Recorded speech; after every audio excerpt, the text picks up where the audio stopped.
আরে বাবা, এই রাস্তার পর সরকারের তো কোনো লক্ষ্য নেই। আর চারিপাশে খাল বিল সব তলায় গেছে, এই রাস্তাটুকুই দাগ্ন আছে, তাই লাগাচ্ছি। তা নাহলে খাবো কি? ছেলে পেলে নিয়ে খাবো কি? তুমি যে সরকারি রাস্তায় ধান লাগাচ্ছ, সরকার এসে ধান কাটিয়ে নিয়ে যাবে নি? সরকার ওইটুকুই বোঝে যে এই যে ধান লাগাচ্ছে, ধান কাটিয়ে নিয়ে যাবে, কিন্তু এই যে এই রাস্তাটা দিয়ে আমাদের এই কালার বিলের যে ধান এই পথ দিয়ে ওঠে, এই রাস্তাটা পাকা করা অত্যন্ত জরুরি, সেটা সরকারের মাথায় আসবে না। সরকার এসে মাইপিয়ে জুপিয়ে সরকারি জায়গা বের করে নিতে পারে, কিন্তু জনগণ যে এই রাস্তা দিয়ে এই মাঠের ফসল এই রাস্তা দিয়ে তাদের বাড়ি উঠায়, কিন্তু সরকার সেইটে বোঝে না।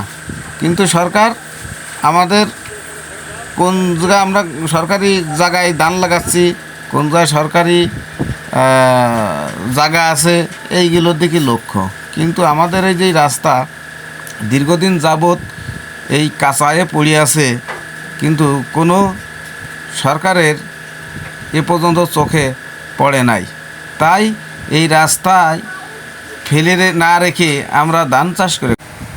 সরকারের কাছে আমাদের একটাই অনুরোধ যে আমাদের এই রাস্তাটি অতি সত্বর পাকা করা একান্ত প্রয়োজন। তাহলে আমাদের এই দুর্ভোগ থেকে আমরা মাপ পাব।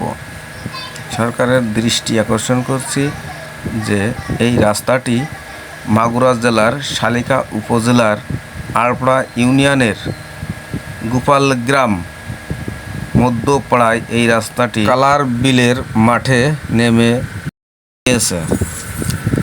তাই সরকার ও প্রশাসনের কাছে একটা অনুরোধ জানাচ্ছি যে এই রাস্তাটি যেন পাকা করার জন্য যথাযথ ব্যবস্থা গ্রহণ করেন।